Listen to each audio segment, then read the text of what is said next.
It was in the 70s. Okay, got it. Thank you. Okay. The community thrived in Victoria during the 1860s. The creation of Congregation Emmanuel was a big highlight, still operational now today, over 150 years later.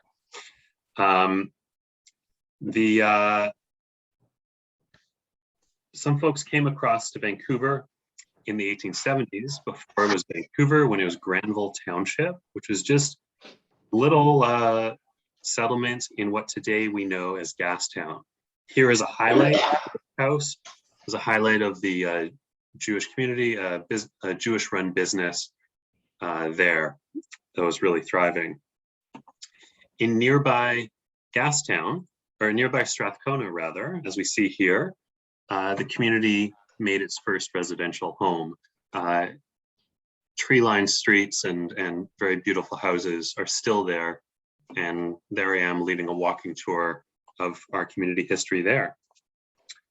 The community built up. There was a Orthodox shul built, Congregation B'nai Yehuda, which was the formative shul for where the whole time on your inbox. no I leading just asked into for it. No, but it was Right, okay. It doesn't whatever matter. is. It doesn't matter. leading into the sorry, thank you for muting everybody. Thank you. This is Congregation Emmanuel, Congregation B'nai Yehuda, which became Sheretz Tzedek. As the community grew, it shifted and moved from Strathcona to Fairview, around the intersection of Broadway, 10th Avenue, and Oak Street. It's important to note that in both cases, and in Oakridge, which we'll come to in a moment, there's never really been a Jewish ghetto in Vancouver, as there's been in other cities. In these cases, here in Vancouver, it's always been a mixed cultural community, folks of all different backgrounds living next door to each other, and sometimes even in the same houses. Not necessarily at the same time, but successively. So this brings us to the expansion into Oakridge. So in the 1940s and in the 1950s, Vancouver saw a huge influx of immigration following the war. Around this time, this area in pink, which goes from, on the left, Granville Street, the 99 there, and 41st, all the way to the bottom corner there, 57th and Main Street. This was a parcel of land belonging to the Canadian Railway. It sold it to the city of Vancouver as a possible expansion and led to the creation of a new neighborhood known as Oakridge, anchored by the mall, the soon-to-be built mall, which we all know at 41st and Cambie. The idea was that the surrounding area would become residential neighborhoods. It's important to note that a lot of Vancouver, south of 16th, really, in this time, is still forest land, brush. There's neighborhoods in different pockets, but this area was not yet developed, not significantly at least. So the timing was just right for the Jewish community, who had outgrown the community center they'd built at 11th and Oak, and were in need of a new building. And a number of the families who had been living here for a couple of generations had built up substantial or sufficient wealth to be able to buy a home and move into a new area. Many of the new immigrants took a few years to get themselves settled, and then soon were able to with support of the community, were able to buy themselves homes in this new area. And in many cases, build homes from scratch, kit homes, typically.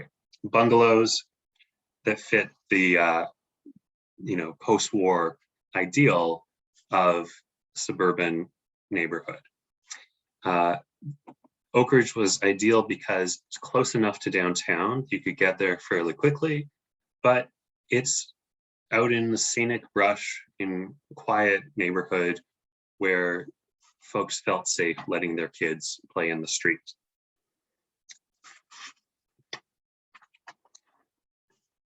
Which brings us to here.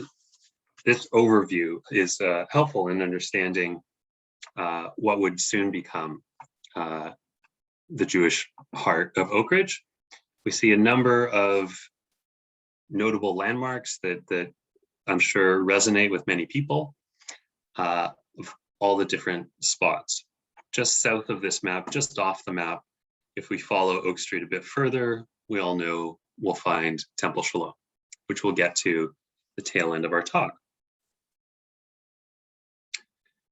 In 1960, the community opened its new JCC, which we see here, a very beautiful modern style building. You can see the atrium, or sorry, the auditorium on the right. The hallway is, the main entrance is still where we identify it to be. This is facing onto the parking lot there. So this building became the hub of the Jewish Community Center. It opened in 1962, replacing the old community center at Oak and 11th that had been operating since 1928. The old building had been built by Gardiner and Mercer, which was the same firm that had designed Bnei Yehuda, the shul that later became Sheretz Tzedek. Here at the JCC, a full wing was populated with the offices of community organizations, including advocacy and social service organizations, B'nai B'rith, Canadian Jewish Congress, Hadassah, National Council of Jewish Women. Activities were available for children, teens, adults, including swimming, art classes, theater, as well as a gym and a small art gallery. Not just the heart of the adult Jewish community, the JCC also provided meeting spaces for teen organizations, including B'nai B'rith Youth Organization, BBG, B'nai B'rith Girls, Huberman Drawer, and Young Judea. We can see this sleek modernist style that today continues to serve the community in its altered form. There's our old Jewish community at 11th and Oak. And here we see, I thought I had a photo of the current Jewish Community Center as well, but I think you all have spent enough time there to know what I'm talking about. The expansion that we are all familiar with was built in the 1990s. And if you look closely when you enter, if you look up to the very top, you will see the same mosaic motif running along the perimeter as we see in the original building up there in the middle of the frame. So that's a little hidden residue of what used to be there. As many of you are aware, progress is underway in a campaign to build a new JCC. We have once again outgrown the capacity of our community center, and we're working to, or the community is working to build a new JCC on the same location that is going to be substantially larger. Residential towers, rental on the left there, above the podium of community amenities, and on the right, the major hub of the community amenities, with space for all the different organizations, as well as an auditorium, performance space, art gallery, et cetera, et cetera. So in the works, lots to come, and lots of other changes in the surrounding area. Behind the JCC in this photo, you can see what is planned for the old transit center, which has basically been a parking lot for a long time. And you must be hiding under a rock for the past few years if you don't know that there's some big changes coming to the mall as well.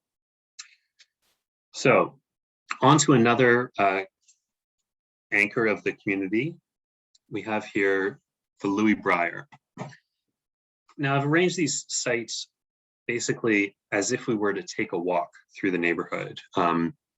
We do walking tours during normal times of Oakridge, as well as of Strathcona and Mountain View Cemetery and Gastown. And we're working on a couple of other tours that will be announced before too long. So you can situate your mind as we are virtually walking through the neighborhood. Instead, I guess we're just floating. So the next highlight is Louis Brier. Now, the Jewish Home for the Aged, which is the predecessor to Louis Brier, began in 1945 as a project of the Hebrew Men's Cultural Club. Each of the 14 members of the club contributed $5 towards the building of the Vancouver Jewish community's first home for the elderly. In the early years, the home was supported through proceeds from the club's weekly poker game, as well as donations from the Vancouver Jewish Community Fund and Council, and the Ladies Auxiliary, as well as other groups. The first home, located at 54th and Oak, provided care for 13 residents. In 1968, the home moved to its current location and opened a new purpose-built facility housing 109 residents. Now, it's a major project to build a big building like this, which we see here. And where did the community find these funds in 1968? It's a bit of a long story that takes us back to the very early days of the community and the prospecting age, the gold rush era that our community participated in. And really, that was the prime mover, the first cause that brought our community and many other settlers to the area. So let's rewind. In 1936, a gentleman by the name of Louis Brier passed away at the age of 75. He was originally from Romania and had made a sizable fortune in the Yukon Gold Rush of 1897, supplying miners and prospectors and providing grub stakes for prospectors, which is to say, giving them a loan of the funds they needed to buy a little plot of land to work on. That's a grub stake. So after the rush, he took his profits and settled in North Vancouver, building and operating the Brier Block, a commercial and residential building at the corner of Mountain Highway and Lynn Valley Road. Throughout his life, Brier was virtually unknown by the Jewish community, but upon his death, he bequeathed a substantial sum to the community to be evenly split for the establishment of an old folks home, an orphanage, and a hospital. Each was to be non-denominational. Those were his wishes. It took 30 years for the discovery and the litigation of his will, but in 1968, the Louis Brier home was opened. The facility has undergone subsequent renovations and expansion, and as of my latest data, which may be a little bit out of date, it was home to 215 residents. Okay, so now let's take a little walk from the Louis Brier down 41st, back to Willow Street, and we will find ourselves outside King David High School. Now, this gives us an opportunity to take another trip back to talk about Jewish education, which, by the way, is the topic of the upcoming issue of The Scribe, our annual journal, which will be released next month. So information to come about the launch event. I encourage you all to attend, featuring a number of panelists of longtime Jewish educators, including Temple Shalom's very own beloved Anne Andrew. Okay, back to the tour. Formal Jewish education in Vancouver began in 1911 with the completion of B'nai Yehuda Synagogue in Strathcona, as I mentioned before. It's so wait and see, but I think 20 students were registered in the first class, offered in one of the homes adjacent to the synagogue. Initially offered as an after-school supplementary program, the school grew over the coming years, eventually becoming a full-time day school in 1921. Now, this here is the synagogue, B'nai Yehuda, which today we know as Sharet Tzedek. By the way, this building is still down there, looks very much the same, has been a residential building since the 1970s. This building, highlighted, was the original B'nai Yehuda Shul. This was a series of 4 houses along the block there. And in 1909, they knocked down that house closest to the alleyway and built this little shul. When they later expanded and built the larger building in 1921, the old shul became the cheder, or the school, which was home to the embryonic school that evolved to become Talmud Torah. So in the late 1920s, Talmud Torah joined in the migration of the Jewish community to Fairview and briefly operated at an annex at Broadway and Cambie. When the Jewish Community Center, which we saw earlier, opened at Oak and 11th in 1928, the school moved to a new facility. And in 1948, the school moved to its current location on Oak Street between 26th and 27th, where it has lived ever since. Over the years, it has grown and evolved and been renovated, and the space has expanded. And it just completed a couple years ago another great renovation, bringing it more modern facilities for its work. During the years, as various congregations have been established, they have also established their own schools, either after school or Sunday school or some combination thereof, for elementary school and high schools, and to prepare students for their B'nai Mitzvah.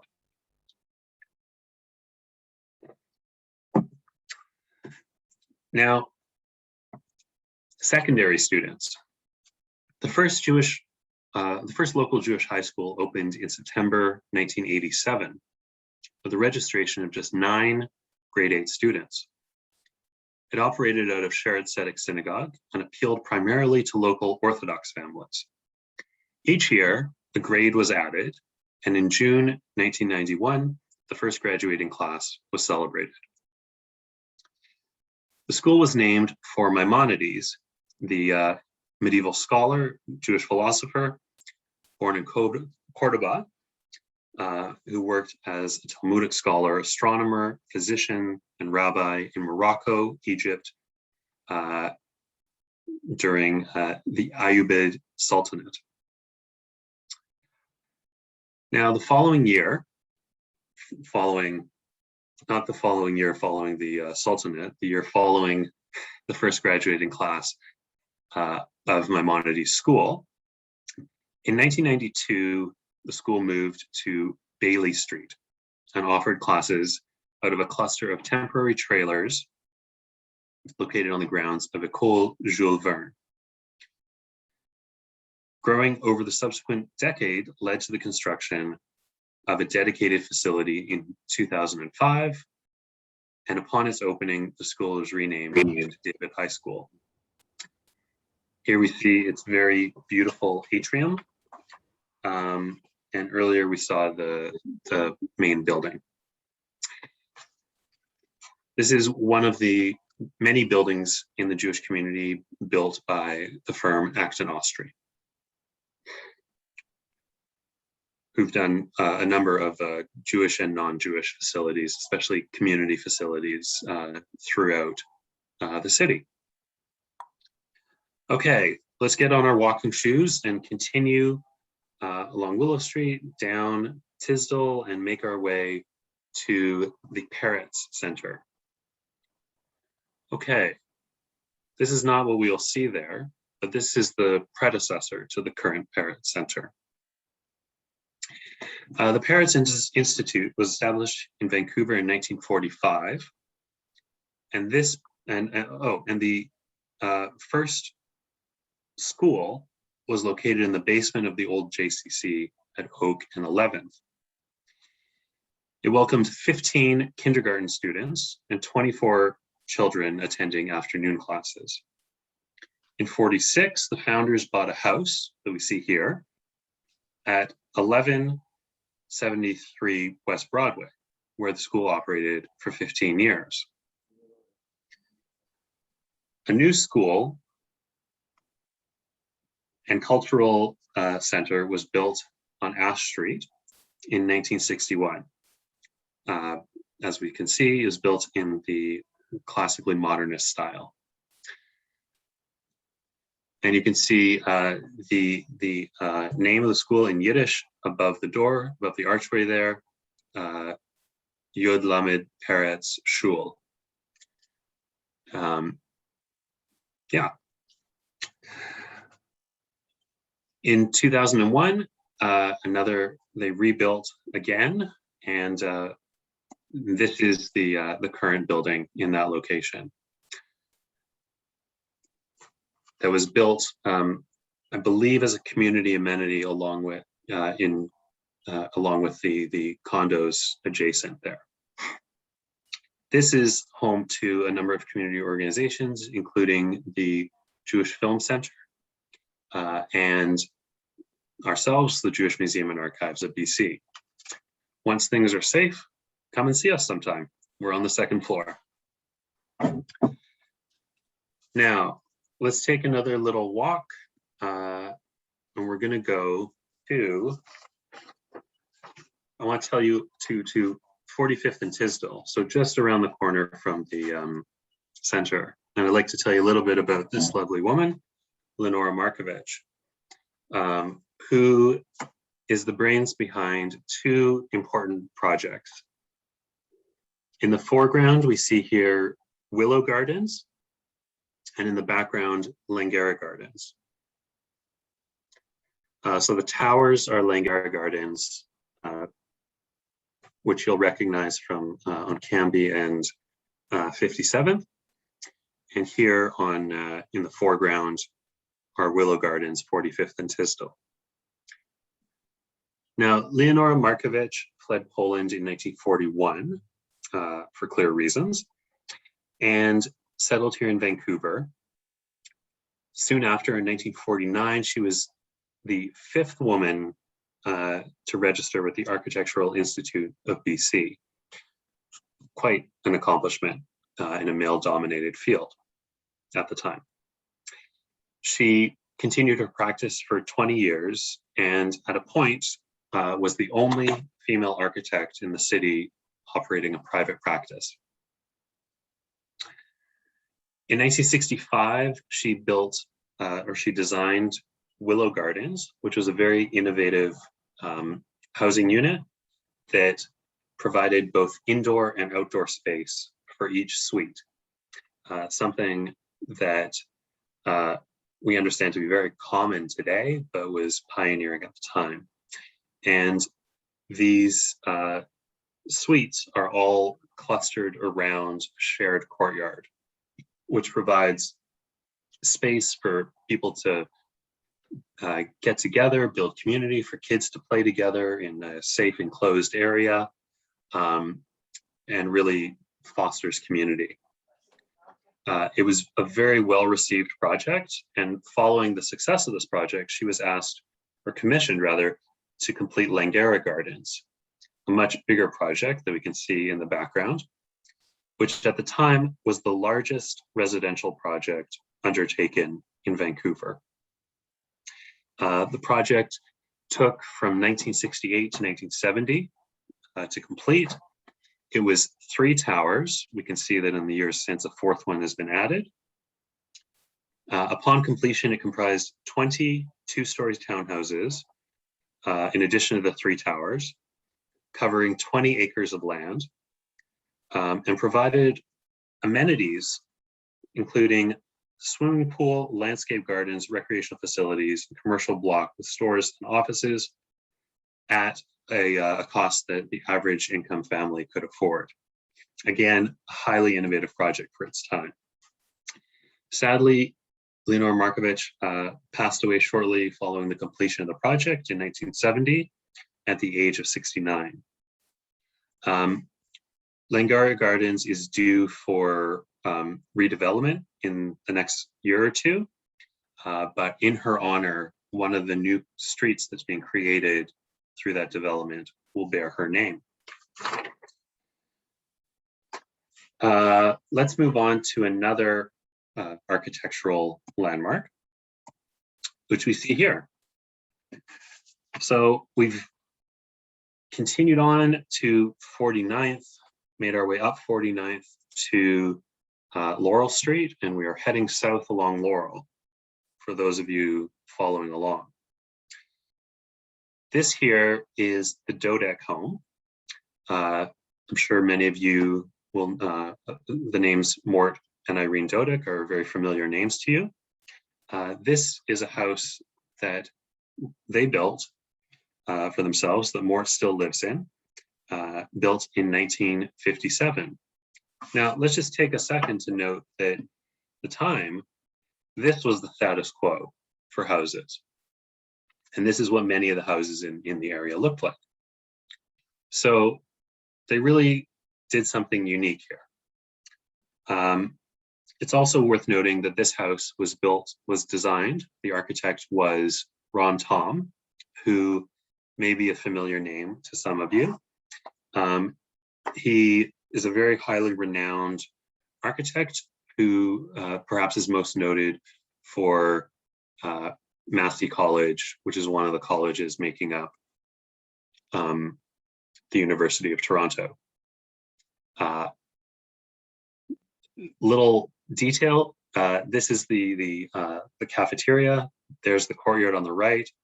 You have to be a member of Massey College to get in there, which is to say, you have to be one of the residents there. And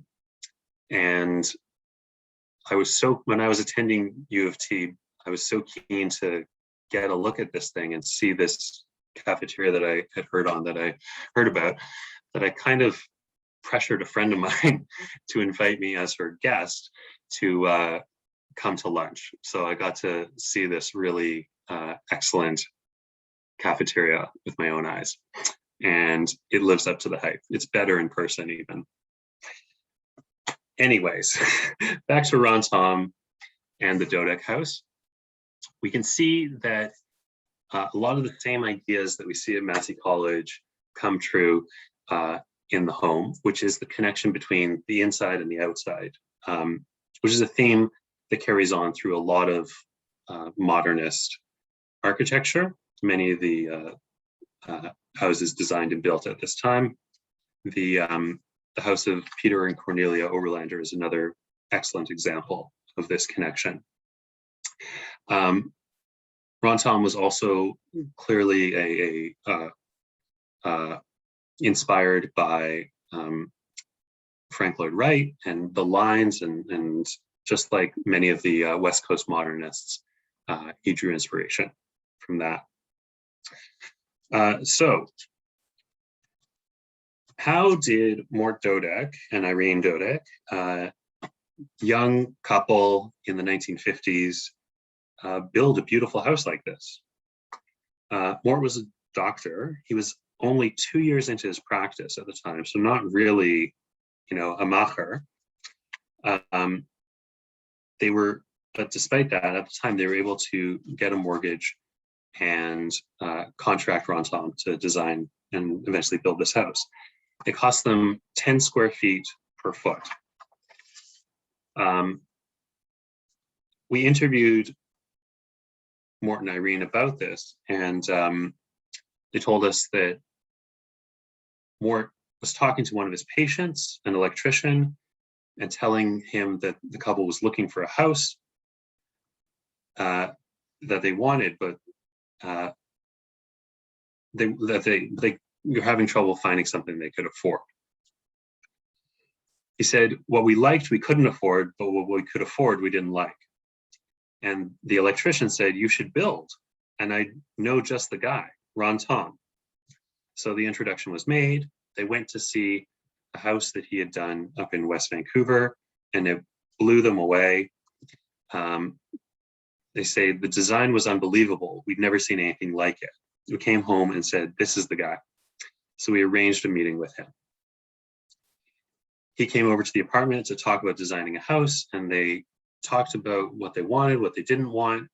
And they got to work and they built this, and they really worked with their own 6 hands, I guess, to make it work.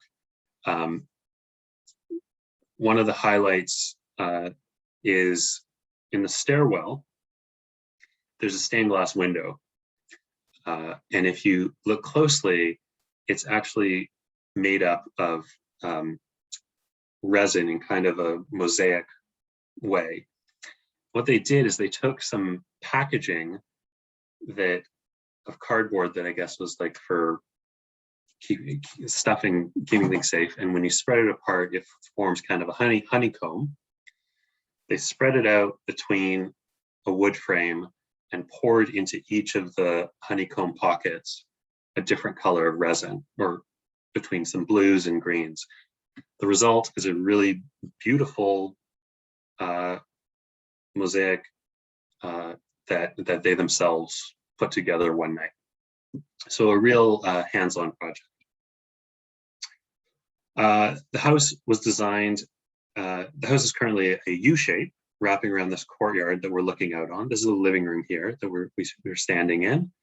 And there's a view from within the courtyard looking back at the room that we were just standing in. At the time, they couldn't build the full C shape, and so they went ahead and built an L. And 10 years later, they had recouped their cost and saved up enough to build the extension. And the final leg of the building, the addition, cost them the same amount as the rest of the whole project, total of $20,000. So the L was built in 1958. The final leg was added in 1967. This house is recognized with heritage status, and Rontom went on to win, or to be awarded, the Order of Canada in 1980. He passed away in 1986. Here's another view within the living room there. You can see the really beautiful ceilings, and this fireplace, which shares some style with Massey College there.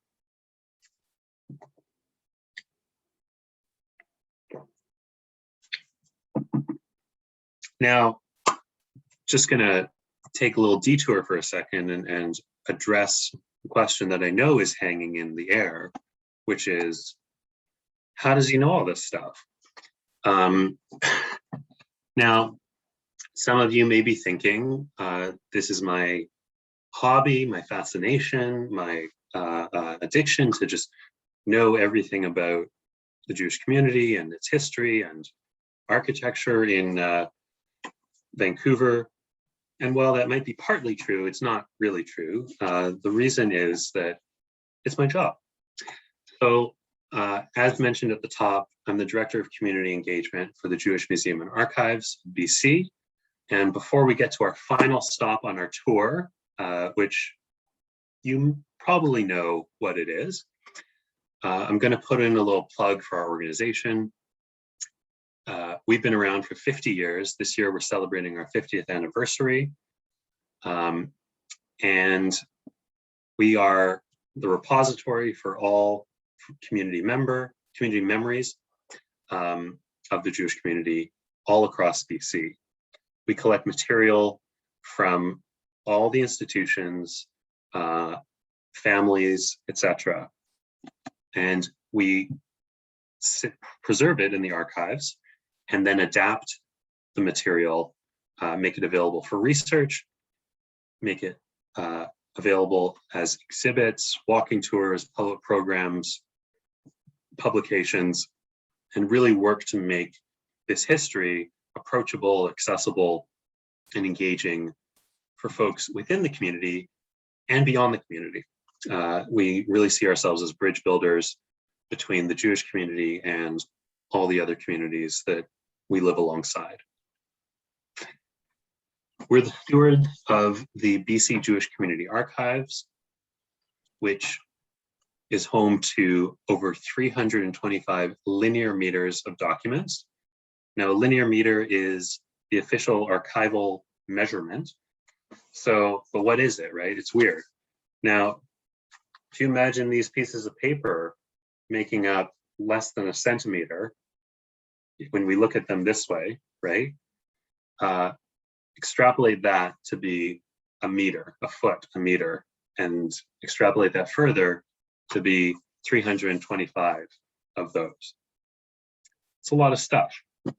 So we have 325 linear meters of textual documents, which includes things like birth certificates, bar mitzvah invitations, the pledge cards from old funding council campaigns,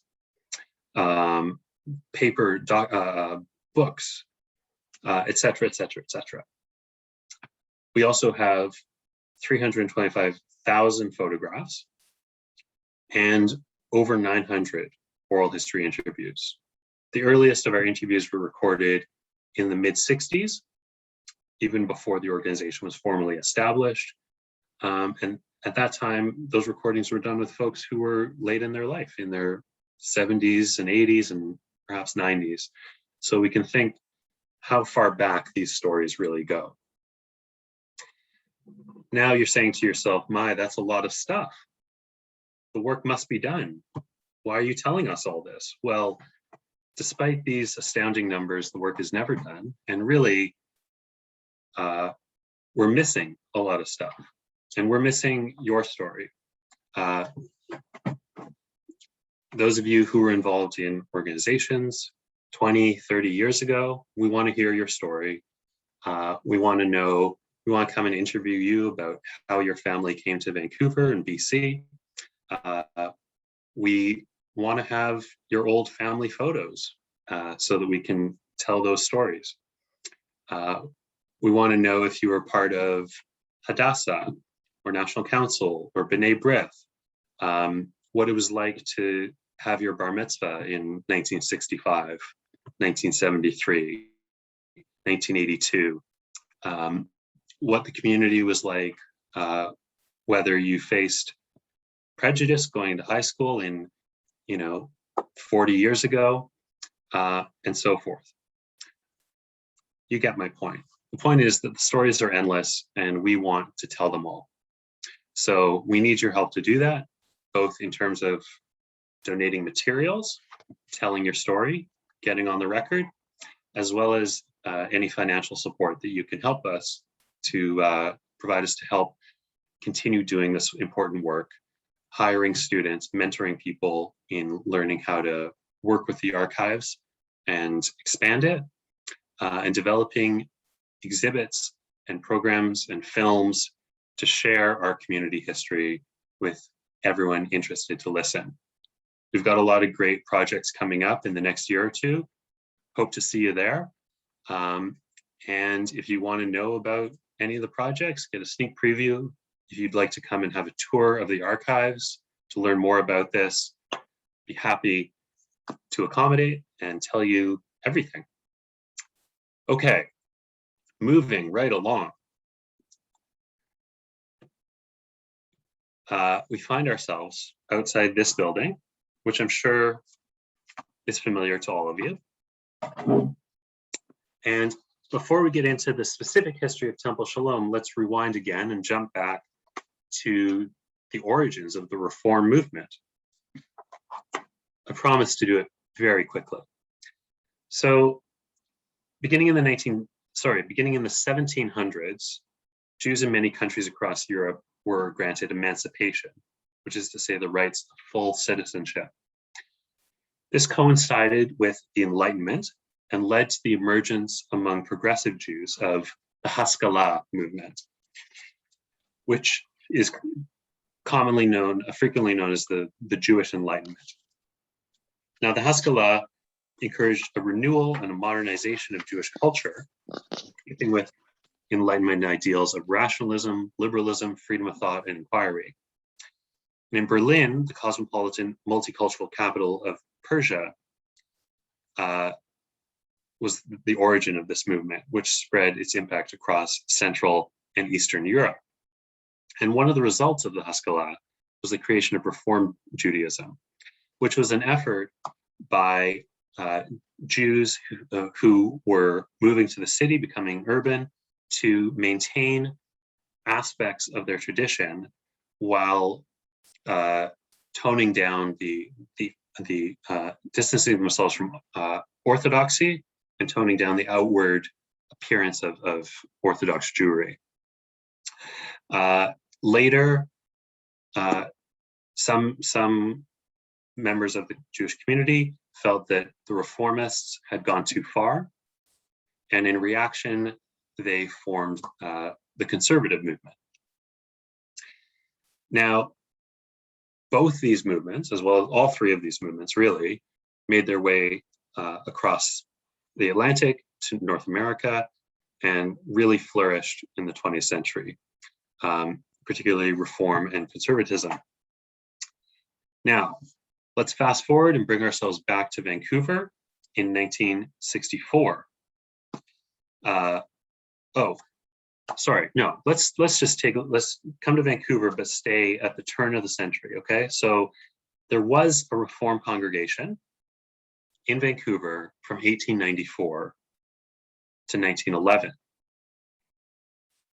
1917, sorry, 1894 and 1917. This congregation was made up of about 30 families, primarily centered in the West End. And they named themselves Emmanuel, taking the same name as the congregation in Victoria, because I believe that a rabbi who had been at Emmanuel in Victoria had come across and helped to get this movement started, this congregation. In 1911, they raised $18,000, which, if we think back to the money of those days, it's quite a substantial sum, allowing them to purchase a property on Melville Street, which they did. So 1911, they bought this property. They're ready to build themselves a synagogue. And then World War I hits and interrupts these plans. There are other priorities, other financial priorities. At the end of the war, there was a huge influx of Orthodox Eastern European Jews who come to North America and come to Vancouver and were settling themselves. And it was decided that the resources that had been raised to set up the Reform congregation, Emmanuel, be reallocated to help create an Orthodox congregation, which led to the construction of B'nai Yehuda, which we spoke about earlier. The property on Melville was sold to finance these efforts, and B'nai Yehuda was built at Pender and Heatley, and within about a year, within a couple of years, Emmanuel folded. Now, this little piece of history was largely forgotten half a century later, when in 1964, this ad appeared in the Jewish Western Bulletin.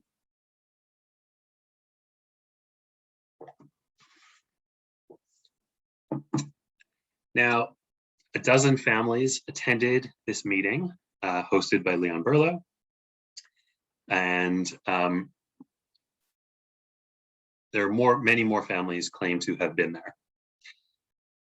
This was partly prompted by a conference of Reform Judaism that occurred in Seattle shortly beforehand, and got some Vancouver Jews inspired and thinking that maybe we should do the same thing here. So the congregation, which today we know as Temple Shalom, was established. Things picked up gradually. Services were held initially in members' homes, later rented spaces at the JCC and the nearby Unitarian Church, 49th and Oak. And a Sunday school was established during those years to teach the kids. In 1971, the congregation sent board president David Huberman to London to adopt one of the 1,500 Torahs rescued by the Czech Memorial Scroll Trust from communities destroyed and devastated by the Nazis during the Second World War. There he is, David Huberman with the Czech Torah, which made a visit back to its home of Celčany, I hope I'm saying that right, in the Czech Republic just a few years ago, carried by another board president by the name of David. 5 years later, so this is 1971, in 1976, the congregation finally purchased their own building, a former Masonic Hall at 10th Avenue near Sathmat. There it is. Now, as we know, in January 25th, 1985, the rabbi received a phone call at 2 a.m., Rabbi Bregman, alerting him that there had been a fire bombing at the synagogue. He rushed over and, with the help of a couple other folks, managed to rescue all but one of the Torah scrolls inside. Thankfully, the Czech Torah was also among those saved. The following Saturday, services resumed at the JCC, and within 3 years, through a massive community effort, Temple Shalom was able to purchase 2 lots on Oak Street, just south of 57th. And in 1988, the new building, designed by Richard Enriquez, opened. It's since grown to become the largest congregation in the city and the largest west of Ontario. There have been subsequent expansions designed by member architect Jack Lutsky. And that brings us to the close of our tour. I will return to my motif that we have a lot more stories to tell, and we need your help to do so. So if you have a great story, if you have some material, if you have old photos and yearbooks and random things clogging up your basement, your closet, your attic, and you've had time over the past year stuck at home to sift through it, you don't know what to do with it, we can help. If you want to know about our upcoming projects, and if you are interested to support one of our upcoming projects, just give me a shout. There's our email address, and we would love to hear from you. Would also be very pleased to come in to take you on a walking tour or a tour of the archives. Yeah, that's the story. I hope to hear from you all very soon. Gonna hand it back to Larry and happy to take any questions. Thanks for having me. It's been fun. Michael, thank you so much. Fascinating and informative as always. Your presentations are amazing. I can't wait for the actual walking tours. They're just amazing. Can you give us a hint at what these two new tours might be? Yeah. Can we extract a hint from you? Certainly. Yeah, I have someone who's researching the feasibility of doing a food tour. Oh, That should be good. And yeah, we're looking at, we have been operating a cross-cultural tour for the past couple of years. And so we're working on evolving that a little further. Yeah. if you have any questions, please type them in the chat area or put your hand up or something. Michael, I just have one quick question for you, and then I'll turn it over to David to address any other questions there might be. I've always been curious. I'm from Ontario, and we have a rich history, if you like, of delicatessens. Just some amazing delis in Toronto. Panzer's comes to mind, and so many others, and in Hamilton as well. And I've always been curious as to why there aren't more delis out here, Jewish delis. Any idea? This is a puzzle that has aggravated me my whole life. There were a couple of good delis when I was growing up, and successively they've mostly faded away. I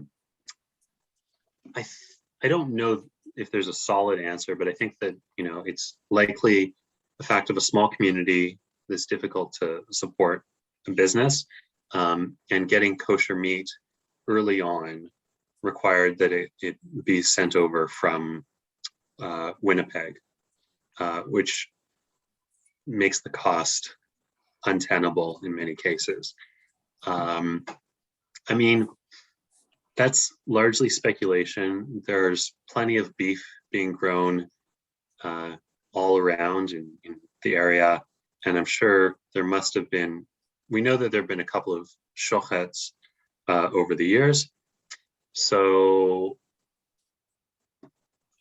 there must be a better answer why it hasn't happened here, which I'd be very curious to know as well.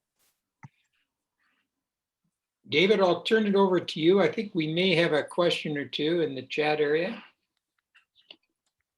Thanks, Michael.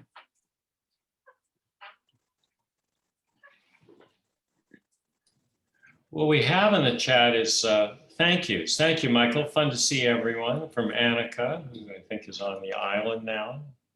And thanks for the informative session, Michael. Very informative. Thank you very much, but no specific questions. I think Sean has his hand up. Okay. I'm not sure if that's probably a question or a comment. No. Hi, Michael. Sean Hawkins here. Hi. I know your focus is on history, but sometimes we look at the past to project where we're going in the future. And I'm wondering if you've given any consideration to the evolution of this community of ours. Yes. We can look back 100 years, but any insight on or ideas on where you think it's going? And maybe I'll throw it out to other participants as well. Maybe they have some ideas. Absolutely. We definitely, you're right. We look at the past to kind of get a sense of where we're going. There's a great line, I'm not sure where it came from, but that history doesn't repeat, but it rhymes. So we can definitely learn from it. I think that to get to the question about where we are and where we're going, I think that we can see a clear trend of the community's degree of comfort amongst the rest of our neighbors, or amongst non-Jews, right? And I think that Oakridge was highly appealing to folks in the post-war years as kind of a reaction to everything that the terrible things that happened during the Second World War and the Holocaust, etc. And folks feeling a necessity to kind of regroup, stick together, stay safe. And in the decades since, that tension has eased up, and we have each generation has felt successively more comfortable amongst non-Jews and living throughout. I mean, that has clearly been paired with rising cost of living in the city, rising cost of real estate, the necessity to look further afield for places to live.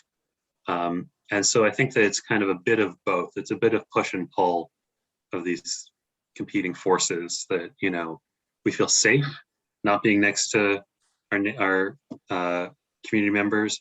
Maybe we want to live a little bit distance from mom and dad, and doing what is financially attainable in terms of, you know, buying property or renting property, etc. Does that Thanks, answer? Michael. You got it. Perhaps it creates the problem of a critical mass, that when the Jewish community was up and down Oak Street, people could go to the JCC and choose which denomination synagogue they wanted to go to, and the schools, everything was there. But with the price of housing in Vancouver Central, that maybe it's not the home for the next generation. Mhm. Yeah, we've definitely seen a kind of satellite effect where congregations and other community institutions have sprung up in scattered locations, whether it's or Shalom at Fraser Street or Burquest off in the frontier of Burnaby and New West or Coquitlam. So things have expanded and people have gone where they could, and the institutions follow. It's a bit of both though, because, you know, the institutions follow people, families, and then more families gather there. And so you have a little nucleus formed. Mhm. There's a couple of questions I see in the chat that I'm just gonna address quickly, which is Annie asks, does the Historical Society or the museum cover the Jewish community of Richmond? The answer is yes. We have interviews with a number of folks and material from RJDS and other organizations. And if you live down there, we want to hear from you. We'd love to chat and learn more about your experience there. Next, Ketty and Alex McGill asked about why the reform movement faded in Vancouver after 1911.